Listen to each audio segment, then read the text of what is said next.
And we live. Welcome everybody.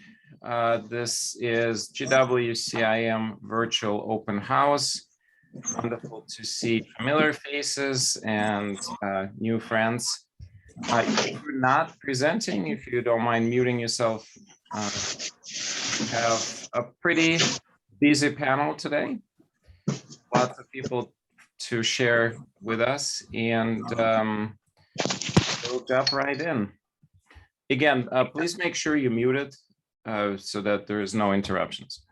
And we have another person who's just joined us from the clinic, Dr. Embry. I'm gonna add you to the pin. Okay.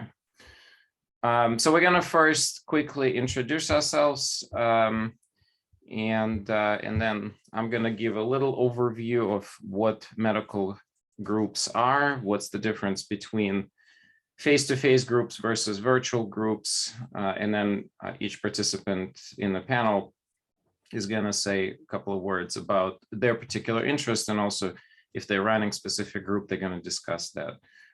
You will be able to find this recording on the Dr. Kogan's NCIM YouTube channel, and it'll be there for anybody to watch at no cost. So I'm Dr. Misha Kogan, Medical Director of the Center for Integrative Medicine, Associate Professor of Medicine at George Washington University. I'm gonna call on people so we flow. Nina? Hi there, I'm Nina Paul, and I teach the Mindful-Based Stress Reduction 8-week course here at GWCIM.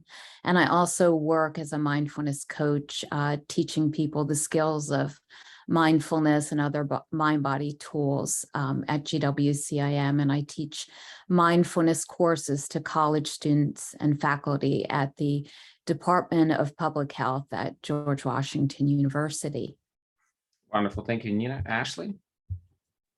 Hi, my name is Ashley Drapeau, and I'm the director of our long COVID program. I also lead our long COVID groups, which is an 8-week program. My background is as a PA and an acupuncturist. And another role I have is that I am in the part of the resiliency and well-being team at George Washington University. Good. And Brianna? Hello, everyone. My name is Brianna. I am the nutritionist and health coach for Dr. Kogan's Recode program. This Recode and Precode program is a program that we use to address those with both cognitive impairment and those who have an actual diagnosis of Alzheimer's or dementia. I'm the primary Recode coordinator, and I assist with advising on various types of diets, including the keto flex diet with the intermittent fasting portion. And I give people guidance about how best to address their diet in the way that they need to address. Thank you, Brianna. And Amy? Dr. Kossoff? Hi, I'm Amy Kossoff. I am kind of in the process of onboarding with CIM right now. I am an internist by training, but I am certified through the Center for Mind-Body Medicine in DC to run mind-body skills groups, and I have a particular interest in using mind-body skills to treat chronic pain. Thank you, Amy. And last but not least, Dr. Embry. Yes, I'm Misty Embry. I'm an integrative psychiatrist at the center.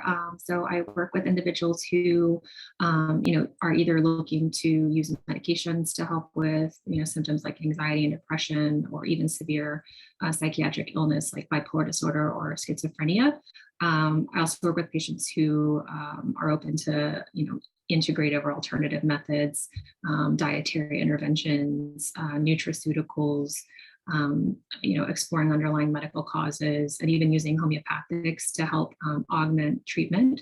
I also like working with the other clinicians at the clinic and collaborating, especially when patients have a combination of, mental symptoms like anxiety and depression, along with chronic physical ailments. Great. Well, welcome everybody. So I'll open up discussing a little bit about the process of the groups, what groups are, what they're not.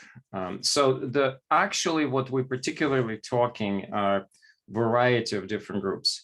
So there are something called medical shared groups, which Dr. Kosov's going to touch upon. So these are the groups where you have a provider, billing provider in the room, and the information that's delivered, not all mind body, but also some particular medical aspect of care. And often shared mind body or just shared medical groups are targeting particular medical condition.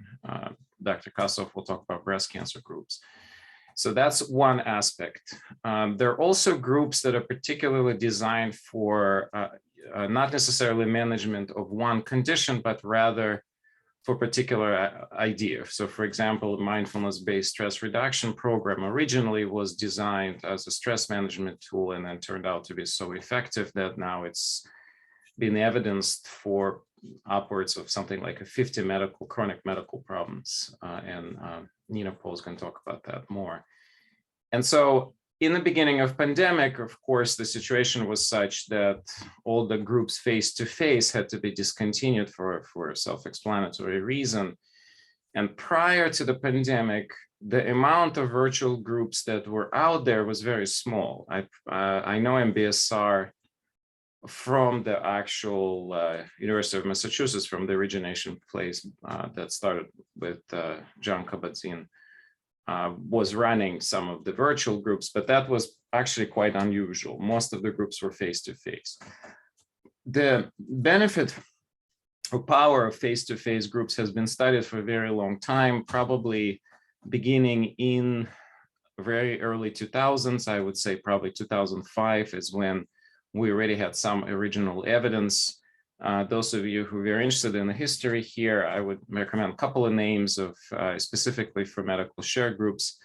Jeff Geller is a big name whose practices used to be at in Massachusetts in Greater Lawrence healthcare system. He's now started his new system that's using primarily medical share groups.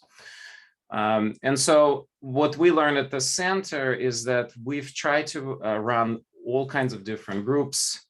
And actually it wasn't that easy to run them face-to-face. I would say the only successful group historically has been, there will be two things. So one was the MBSR group. Again, Nina's going to talk about this. And the second set of groups were sponsored by university and partially by medical faculty associates.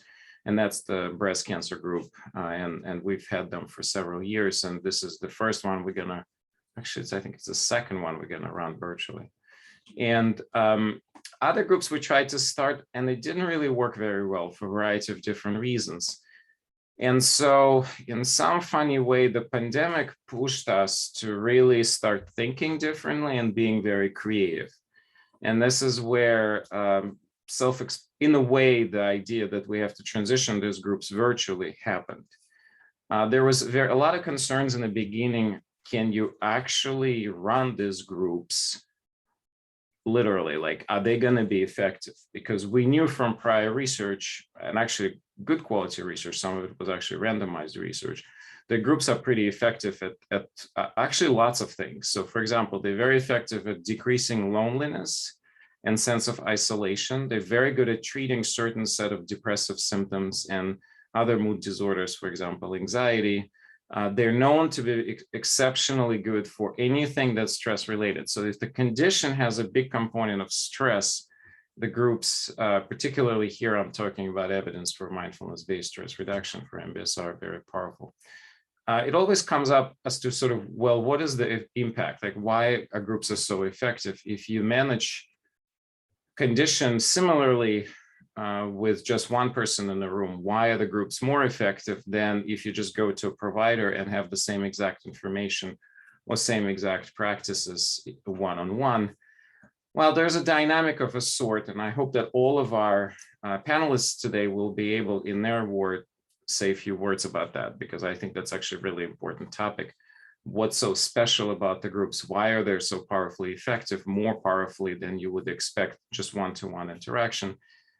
The way I see it is it has two domains. One is very deep spiritual and esoteric, is when the coordinators, or rather facilitators of the group, creating a space and environment that is safe towards the healing and nurturing, people tend to open up, connect to each other, and there's some magic interplay of energies that are occurring. So that's a bit more of an esoteric angle.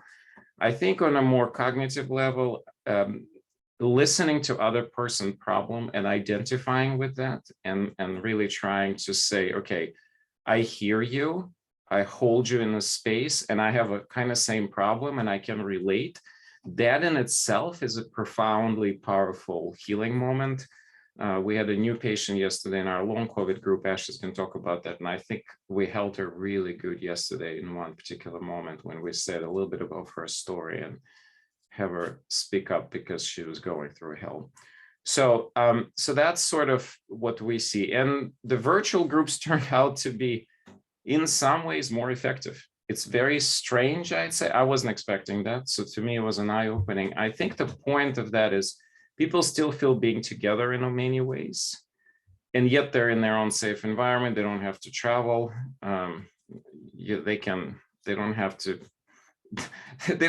dress up fully, right? I mean, nobody's watching what's under this level here. So you can be a lot simpler. You can have pajamas at the bottom and something a little nicer on top. So you could be a lot more comfortable because you're in a settings of a familiar environment. There's less threats. You don't have to go anywhere. You don't have a stress of getting there. You just turn on the computer. So with that, I think I'm good on time. So I'm going to pass the baton to, I think let's go historically. Let's go with the way we've been sort of creating things. So that means that, Nina, even though you haven't been with Center for very long, but actually MBSR has been around with Center for a very long time, for probably now close to 10 years, I'd say. Yes. So can you hear me okay? Yeah. Okay, great. And let me get started here in 1 second.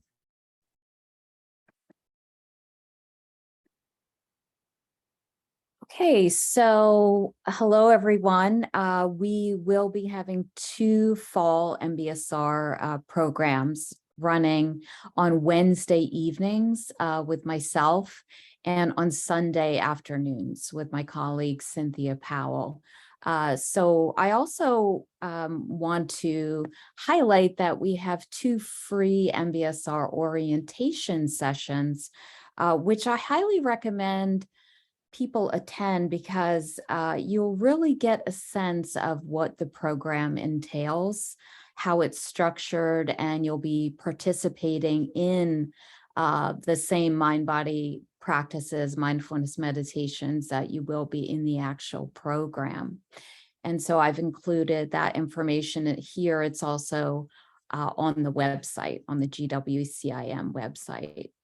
So just to give you a quick overview of what the 8-week mindfulness-based stress reduction program is, as Dr. Kogan mentioned, it's the world-renowned, scientifically researched program showing how people can positively change their relationship to stress, essentially by learning the skills of mindfulness. And the mindfulness practices are taught in and experienced in an intensive way. And the science shows benefits include reduction in psychological conditions like anxiety and depression and stress and suffering that come with chronic illness, other illnesses, and just the general stressors of daily living. In the individual 8-week sessions, you'll be engaging in a variety of mindfulness practices, breath-focused meditations and body-focused meditations. You will also engage in mindfulness in everyday routine activities like eating and walking, communicating. So you start to get a sense of how to integrate mindfulness into just daily life and moments and in a practical way. And there will also be compassion practices, which really help with dealing with difficult emotions and thoughts, and you start to gain this awareness of what your particular stress reactivity patterns are and how to cope with them. And there will also be mindful movement. So very light general stretching and yoga practices.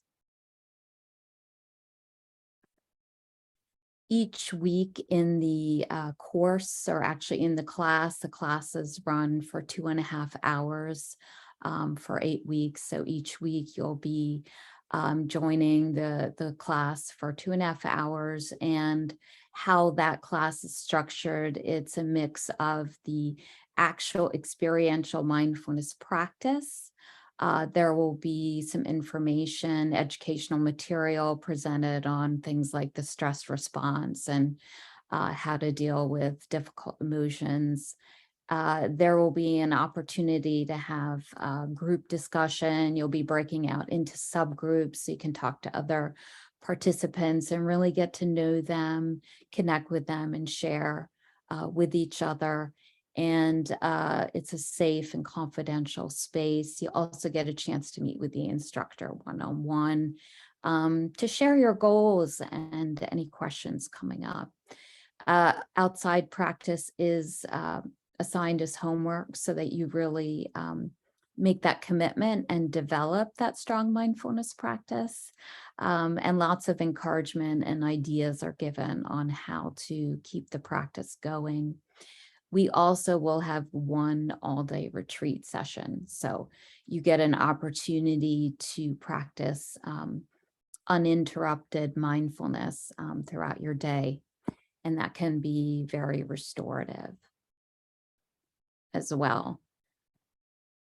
So unless you have any other questions or comments, Dr. Kogan or anybody else here, I think let's hold the questions to the end.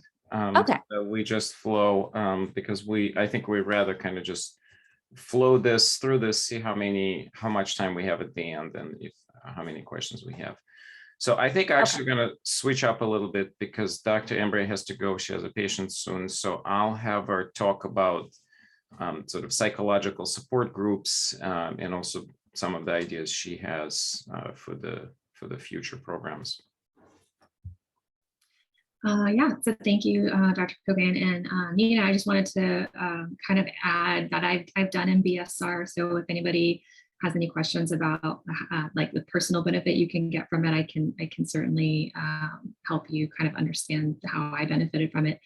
And I also wanted to echo what Dr. Kogan was saying too about the importance of groups.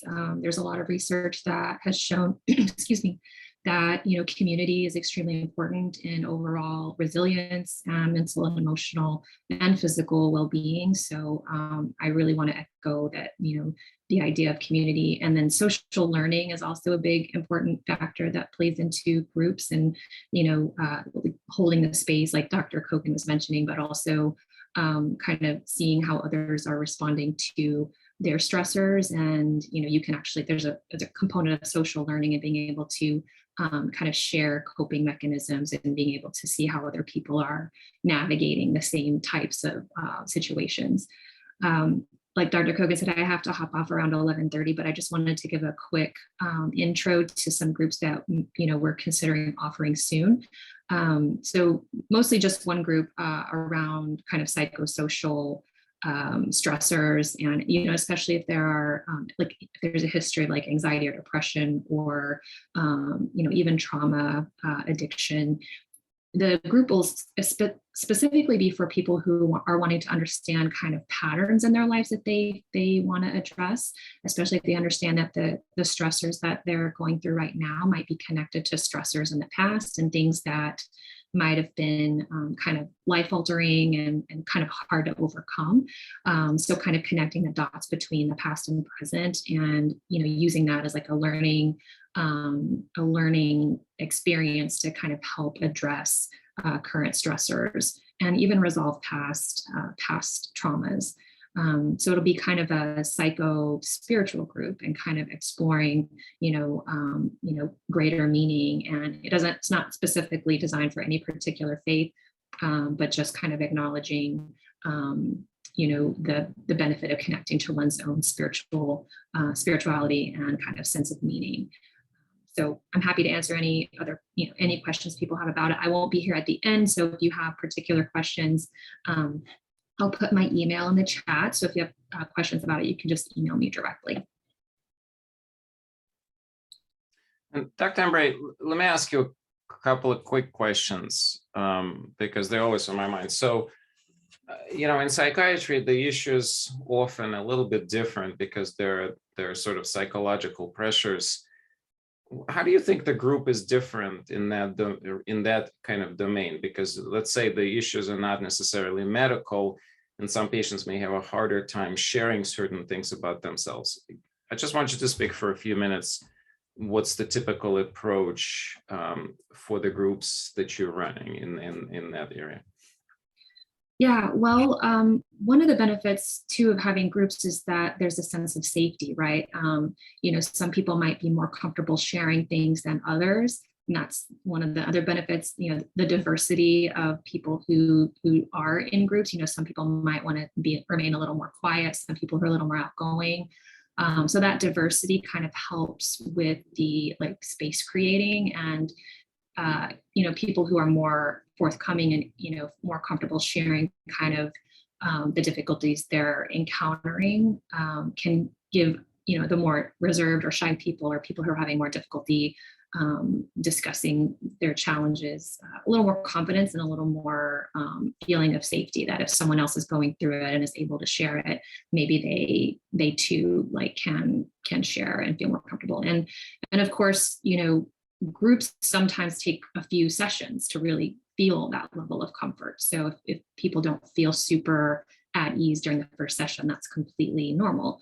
And sometimes discussions can remain kind of on a superficial level until people get to feeling more at ease and more comfortable.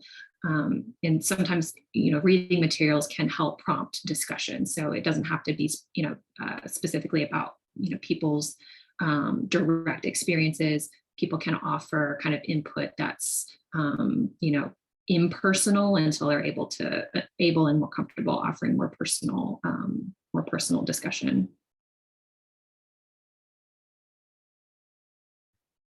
That's great. And so this is a question that comes up all the time, and there's no easy answer to that, but I'll ask you about this for this particular group.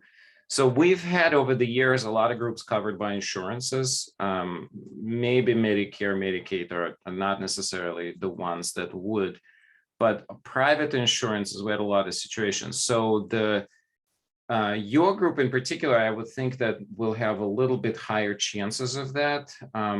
We don't know for sure, but I just want your comment, what you think about this, and maybe also how we're going to kind of organize that billing process. Yeah, I certainly think there's a much higher likelihood, especially if it's because psychological and psychiatric support groups are certainly medically indicated, especially for certain conditions like anxiety and depression and trauma. So yeah, I don't see there being any problem with that. There's usually certain types of coding that has to go into that, and the coding, isn't a problem. So if most insurances cover it. So yeah, I don't think that would be an issue.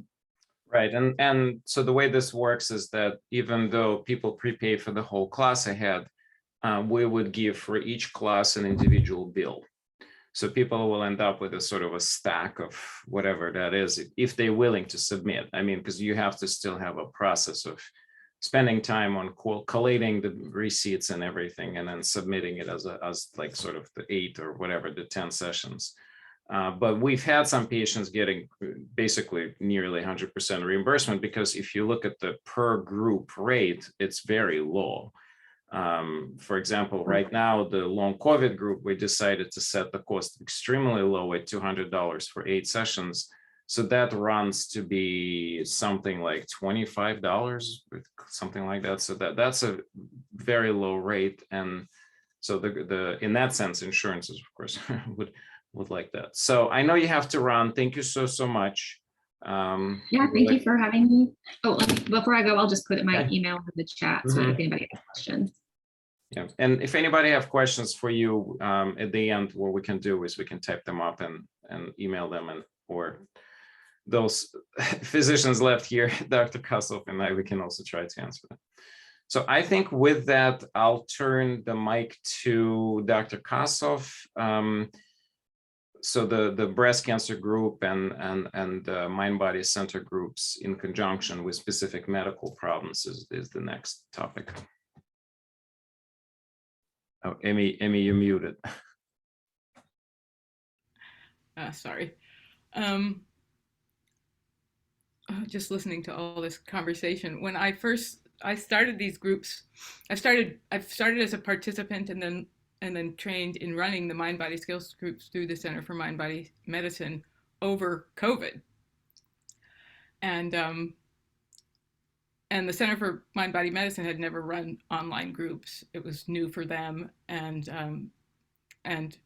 it was kind of shocking how well it worked. Basically, the structure of these mind body groups is it's an 8-week group generally. Every group teaches a skill. It's usually some type of meditative skill. We teach mindfulness meditation. We teach expressive meditation. We do some drawing exercises, and each group starts out with kind of everybody sharing whatever is going on with them in their lives in general and kind of in the present moment. And it was just surprising how the group dynamic was so effective. And I continue to be shocked every time I do an online group, and I've done many of them because that's all I've done. The center keeps talking about how they're going to have to kind of retrain this whole group of people who've trained over COVID to do in-person groups, should that ever start again, because it's very different. And then we did a group, I guess it's the breast cancer center groups have been going on for a while. I only participated in the first one. We're starting another one this coming Wednesday. And it turns out that the structure of the mind body skills groups translates very well into integrating an actual disease specific component. I would just do my regular thing, and then Dr. Kogan would talk about some specific thing relating to breast cancer, whether it be herbs and supplements for breast cancer. He talked about cannabis, all kinds of different things. And it just integrated very well into the structure of the group. And I think any medical condition would work for that. I mean, the group structure already helps people with anxiety and depression. It's all about self-care techniques to kind of allow you to calm yourself down, like MBSR. And so I'm really looking forward to doing more groups. And I do really want to do one group for chronic pain, because that just happens to be a particular interest of mine. I think that's a very important topic. I'm definitely going to, Dr. Kossoff and I will be working on developing that group very soon. I actually think that we're going to have other practitioners joining us, maybe Ashley, maybe Sharon DeMarker, who's also very interested in pain. So that's definitely on the horizon. I on my end, before I kind of coordinate some questions, I want to show you something. So back in 2017 and 18, we actually did a study. We looked at this exact group that Dr. Kossoff is running with Elizabeth Goldberg, who was the facilitator back then, and she is on this paper. We looked at comparing this group to a standard treatment for chronic insomnia in patients with breast cancer. Basically, it's something called cognitive behavioral therapy.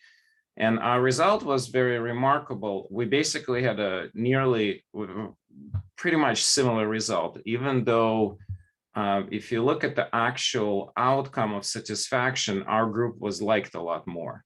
So our group was liked at 85% versus the standard of care was basically satisfaction was only 57%. And attendance was also a lot higher in our group. And this was all statistically significant. And the actual effects of the outcomes or improvement in severity of insomnia index, which is one of the standard, was very similar between the groups. So the difference was slightly towards cognitive behavioral therapy. It was a little better, but people get better outcomes otherwise. So they actually reported less pain after our group and lots of other things that were affecting quality of life overall, not just the sleep. So I just wanted to show this. So we know this stuff works. We've even done research on our exact model, which is what Dr. Kosov was just describing. So I actually have a question here before we move to the next part. And that is both for Nina and Amy. You know, a lot of people think that MBSR, a lot of people think that like, oh, mindfulness groups, they're all like MBSR. So like they think that all of these groups are kind of very similar. So what is the real true difference here between MBSR and the Center for Mind Body Medicine group on which we base our model? Well, you guys- in MBSR, Yeah. Go you Uh, go first, and then I'll pipe in. oh, thanks, Amy. Yeah, so in MBSR, I would say what makes it really stand out is it's an intensive training in mindfulness meditation, because during the sessions, you're practicing each particular mindfulness practice for about 30 minutes at least, sometimes longer. And that corresponds to also home practice that's assigned. It's highly recommended you're practicing at least these meditations for 30 minutes. So I would say it's an intense delivery of mindfulness meditation, as well as what's expected in terms of home practice.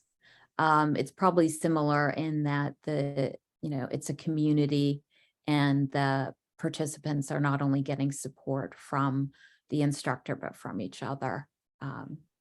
And also MBSR doesn't tend to go into any specifics of any particular illness. It's a kind of an overall program that just, as you said, I like the word intensity, like it's really an intensive program. Yeah, for people struggling with anything, illness wise, psychological wise, yeah, life changes, anything. Yeah. Mm-hmm.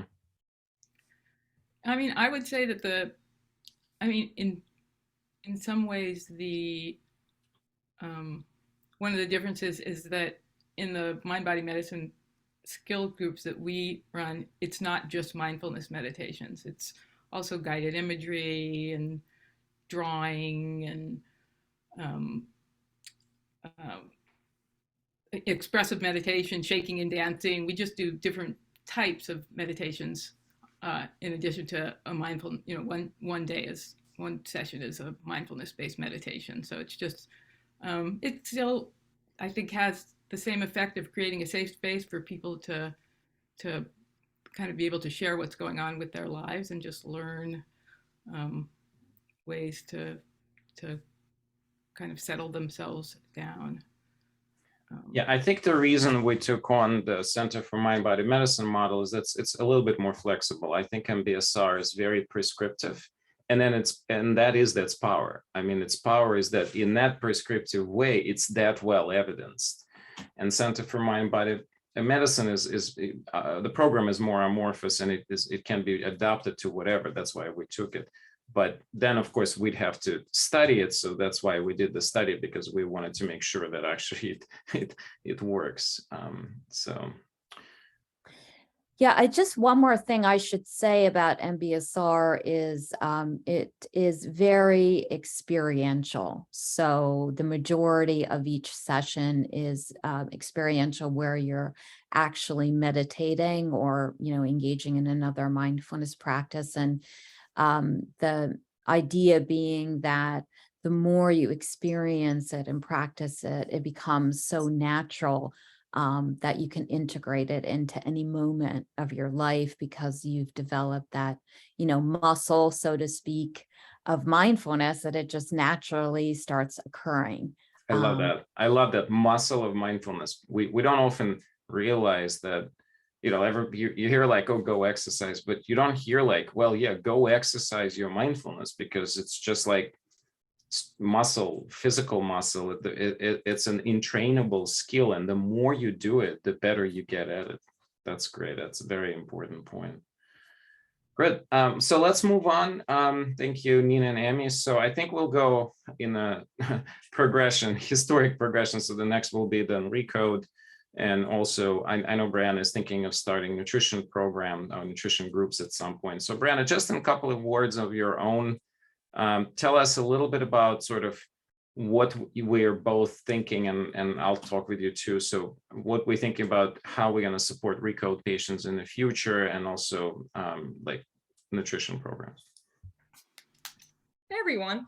So the Recode program, like I briefly mentioned before, is talking about managing, and not only managing, but addressing and trying to alleviate the symptoms of cognitive impairment, dementia, and Alzheimer's disease.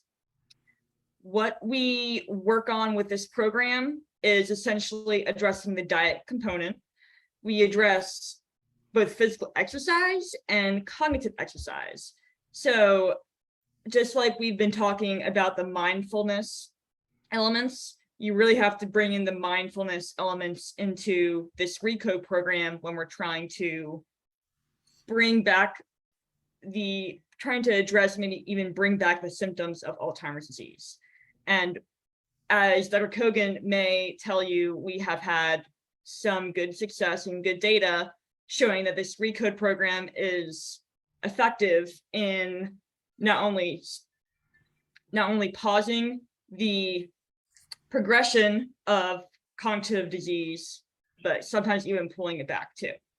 And we look through the diet, we look through the exercise, mindfulness-based exercises. We keep track of all these different things with a few types of mold tests. We look at, oh my goodness, we look at blood tests to regularly evaluate how these implementations are put into practice.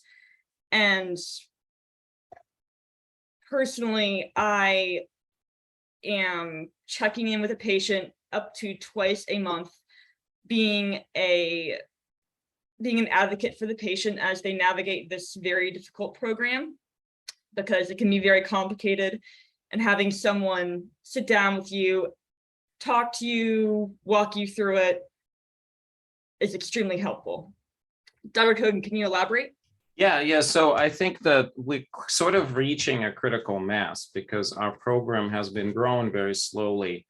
And there's some attrition component because the program is not for everybody. It's quite pricey and it's extremely complicated. As Brianna said, give you an example, we think that each person has to spend minimum 2 hours a day, ideally 3 or 4. But once they commit to that level, the recovery is between 50 to 80%. So 50 to 80% of patients with Alzheimer's will not have Alzheimer's if they stick with the program. But it's expensive and complex. So that's actually a future of care for a lot of medical conditions. The problem is that we currently just don't have any support system for that. Insurances don't pay for it. Sometimes they don't even understand what you're trying to do. And so we're trying to actually tease out what would be the good structured group support here. We could take, for example, nutritional component and have Brianna teach it, but that's not necessarily potentially what needs to happen because everybody's need to be individualized a lot. And this is a point where introducing group is a whole lot more challenging that even in a complex condition like breast cancer, for example. And part of it is because the strategies and treatments are so vastly different from one person to the next. But we're still thinking that what's going to be essential is to pulling together all our experiences and history and trying to kind of say that, look, we've done all the mindfulness and nutrition and all these things. We could try to come up with a set kind of material that we can deliver. One important aspect that already is there for the Recode is that the Bredesen Apollo Health, which is the Dr. Bredesen's company himself, they already have a quite significant amount of resources. So we also don't want to duplicate those because they're already there and patients have easy access to them and they're superb. And so, but what we want to do is for our group of patients, we want to create that group so that there is some support. But that's definitely yet to be developed, and that's high on our priority list, but not as high as the next topic, as you'll hear, because not necessarily because it's not high priority, but because it's actually quite complicated to create. And we've tried, we actually, before Brianna joined us, we've tried to run it in group, and it didn't work out very well because the obviously this is a case where patients have to be in there with their caregiver. So it's a lot more complicated because you have to have a caregiver participating as well as the patient, or maybe just a caregiver, and you just support the caregivers. So all of those things make the whole process here a little bit harder. So yeah, well, program is really complicated. Try to personalize it best to each individual's personal position. yeah, but I do feel that with time we will figure it out, and I think that if we can figure out how to do successful groups for Recode, I'd say that we mastered all of it. So, okay, well, great. So I see Mara is joining. I guess that's great. I don't know if we'll have time to give Mara a couple of minutes at the end. But next on our agenda is Ashley, who's going to talk to us about the long COVID, and just time-wise, this is the most recent program for obvious reasons. So Ashley, if you don't mind, go ahead. Yes, thank you. So, in the beginning, when we were talking a little bit about groups, one thing that came to my mind, and I think is really relevant when talking about long COVID groups, is that it's really about healing instead of curing, right? Long COVID has created this mass disabling effect in our country. And it's a very new condition where there's very little that's known about it.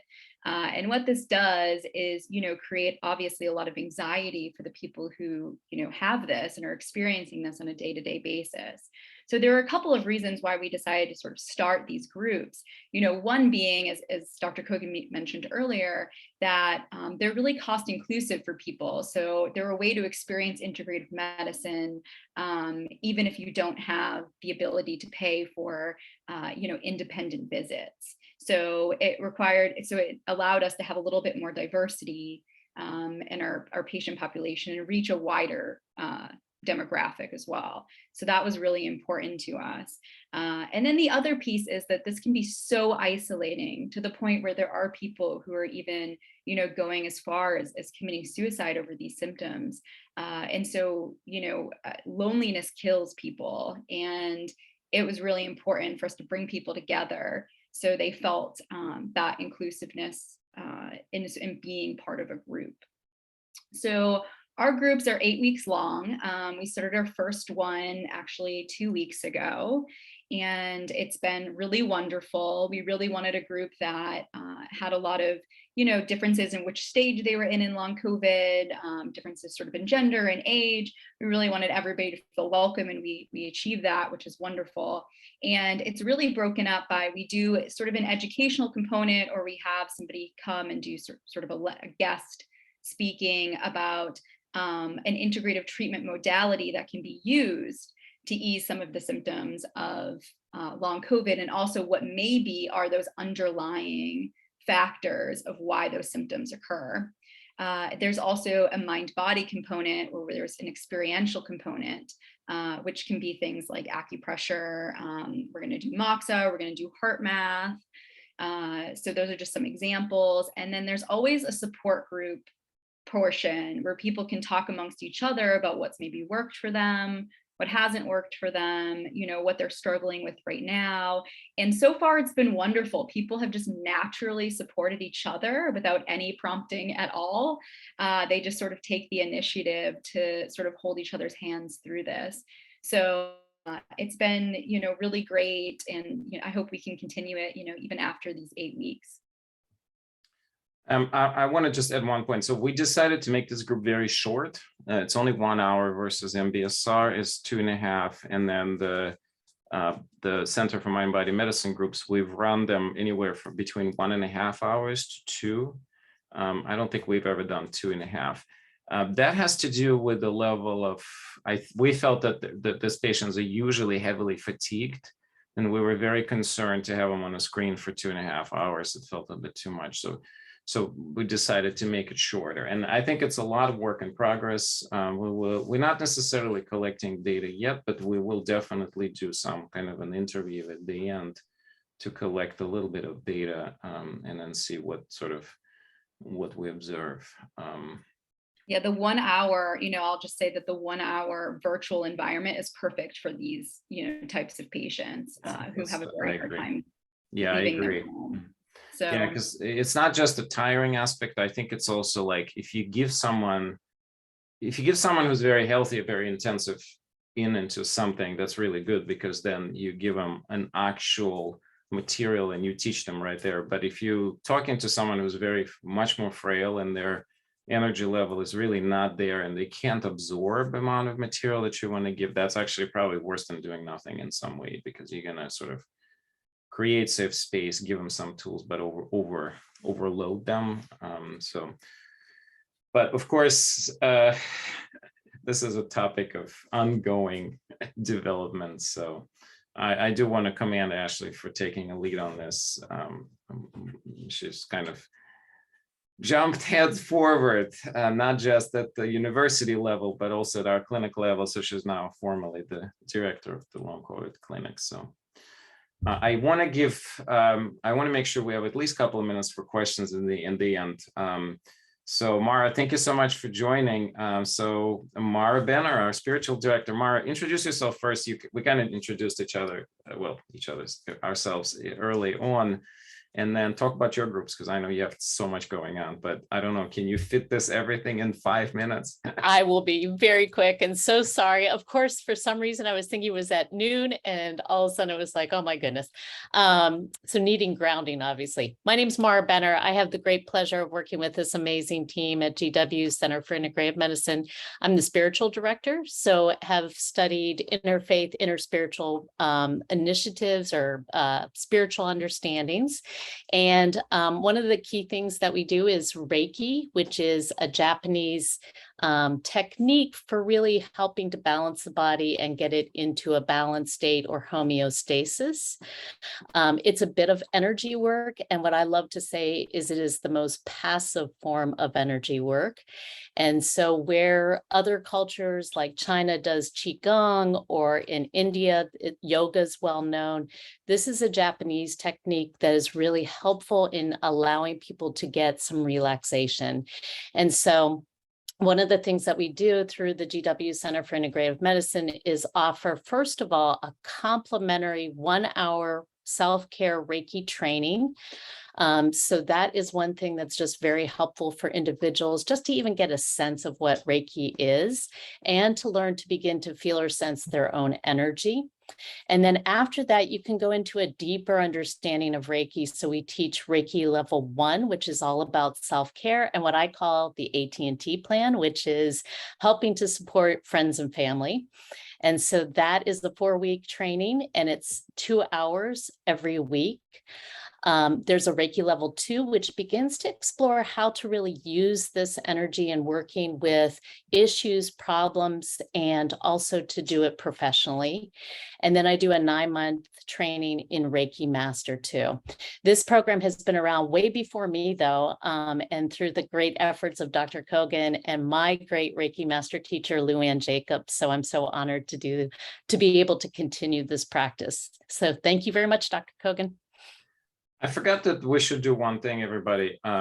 For those participants who hear, just make sure, if you don't mind, put your contact in the chat so they can access that. But for our listeners who were not able to join and going to just watch this on YouTube or in any other media. So if you go to GWCIM.com, again, this is www.gwcim.com. You should be able to find all these offerings there. And each practitioner has his own page within our website. So I think it's a good timing. So I am going to open up with first question of my own for everybody.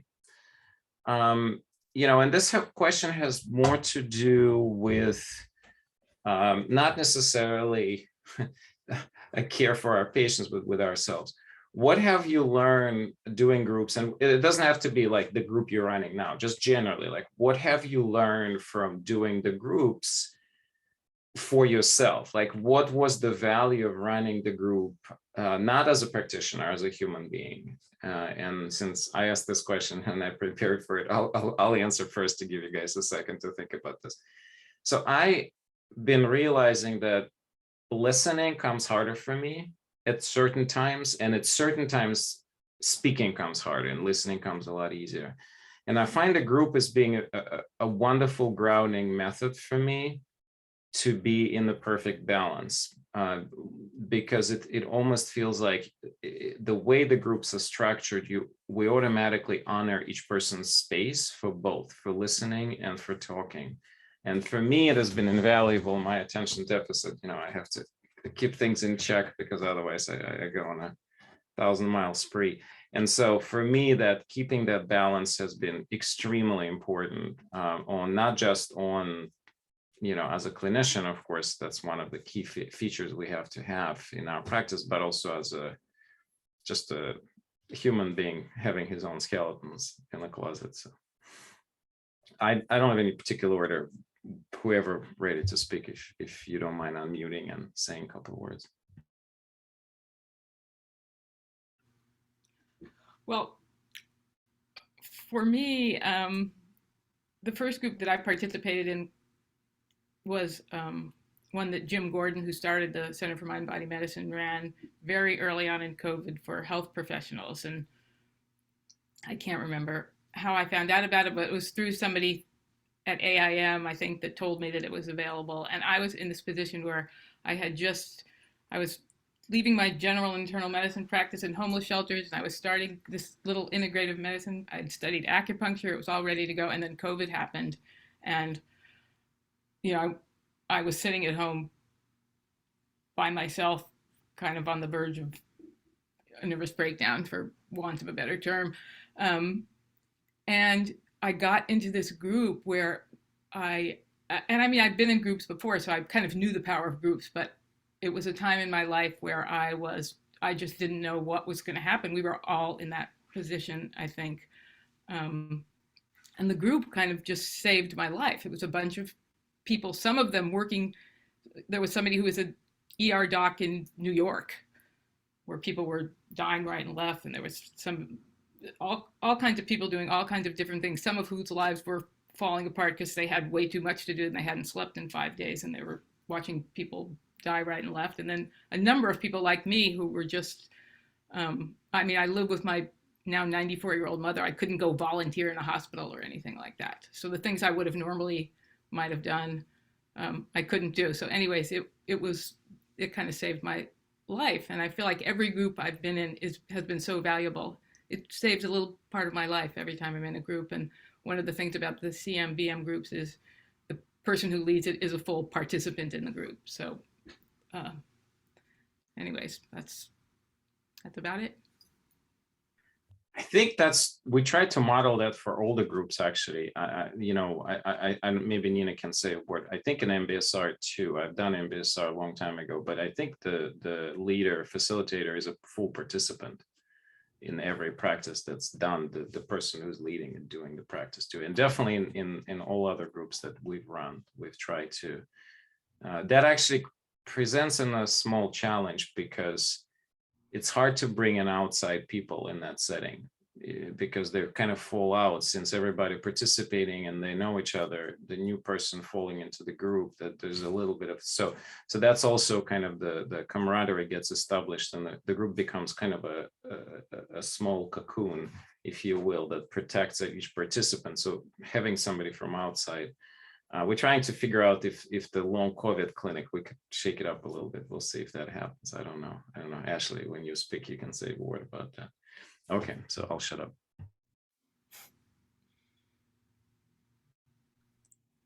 I could just share, so in my own personal experience of being a participant in MBSR, I came to it in my late 20s when I had an emotional breakdown and massive amount of stress. And this is many, many years ago, late 90s. And I was lucky my physician recommended the 8-week program.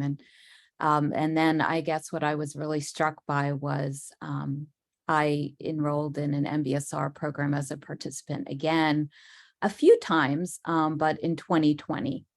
And being a participant at a time of, this pandemic, this very scary time, I was really quite, astounded by how much it really helped me navigate that very scary time. And I think to speak to something that you mentioned, Dr. Kogan, and Mar, I think you were mentioning, is there is something spiritual that happens when you're in a group all sharing at that level. There's a kind of healing that occurs that is really hard to put into words, but it just comes from I think the love and the care that you feel from each other.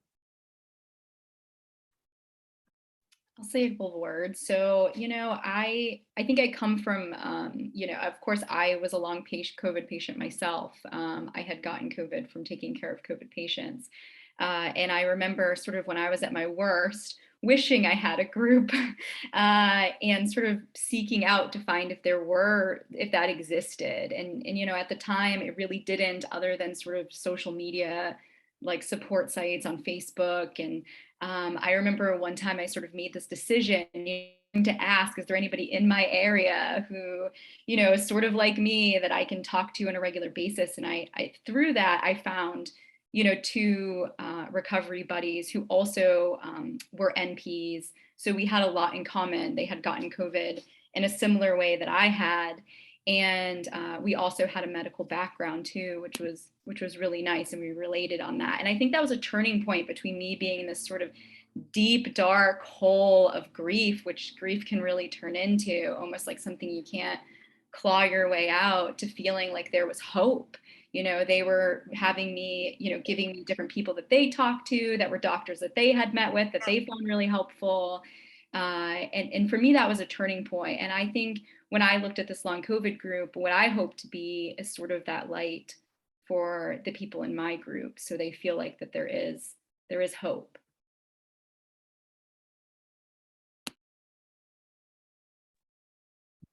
We have a question from participants, so let's do this. Mara and Brianna, do you guys mind holding off answering? Sorry, because I want to give Miss Taylor, I think Thompson Taylor, a chance to unmute and ask the question. Yeah. Hi, everybody. I tuned in a little bit late, but I first want to applaud all of you for this presentation and for this group approach.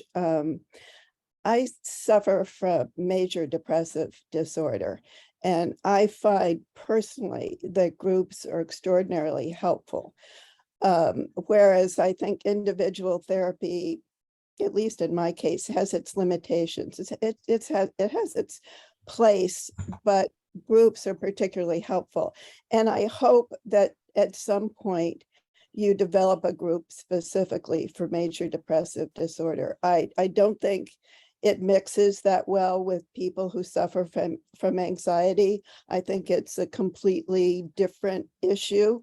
And maybe approach it through different techniques, be it affirmations, be it tapping, and sharing ways to move forward, even if you aren't responsive to medication, for example, like I'm not.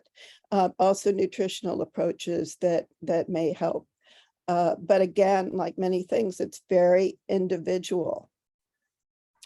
That's a great point. I want to comment on this because I know a couple of things that we're planning on doing. So I think when Dr. Embray is going to start doing group, they're going to be specific condition targeted, because in psychiatry, it has to be around that way, actually. Especially for billing purposes, you cannot mix, well, you probably can mix in certain circumstances, different conditions, but it's usually not done. And the other thing we're really fascinated, we're starting to think about how to structure the psychedelic program that we're developing to do it as a group. So I highly recommend you joining the psychedelic conference in February that's going to be run by the university. Oh, I'd like, And thank you. yeah, so we're still in planning stages. So, but please stay in tune. It will be announced at the Office of Integrative Medicine. It will be one-day event. It will be targeting practitioners, but we will more than welcome patients because it's going to be pretty straightforward and not very complicated. So just want to mention that.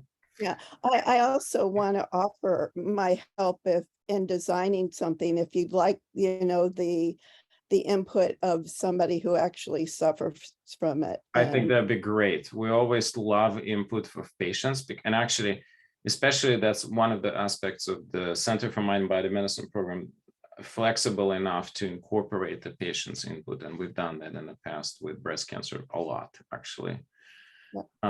So that's great. Definitely email me. We'll take that into discussion. okay, So thanks. I know we're running out of time. I want to make sure that we are, I think we had a lot of people getting confused with timing. We just had 2 people join, but unfortunately, you guys, those of you who just joined us, we're finishing up in a minute. The timing was 11 to 12 Eastern.